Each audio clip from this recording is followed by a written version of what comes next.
Magluluto ako ngayon ng seafood chop suey. Version ko to, kaya please lang wag na kayong makialam. Charis. So, nagisa na ako ng bawang at sibuyas. Tapos, isinunod ko yung pusit.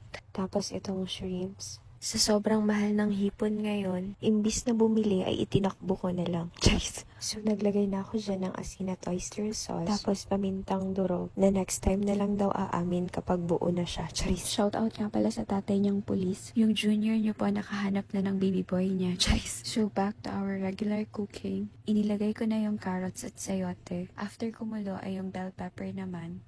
Tapos yung pechay ng Chinese. Nang medyo malapit nang maluto yung gulay, naglagay na ako ng pampalapot. Gusto ko sana maglagay ng itlog ng pugo. Kaso itlog ng pogi lang yung available. Comment down below guys kung gusto nyo ng itlog ng pogi reveal. Charis. Ayaw ng nanay ko ng may betchin kaya inunahan ko na siyang kuhaan ng ulam. Tinimplahan ko na siya ng konting MSG. Yung sapat lang na magkalasa siya at di ka malalagasan ng buhok. Charis. Masarap siya in all fairness. Pag sinabi ko bang hindi, mapapatunayan mo. Charis.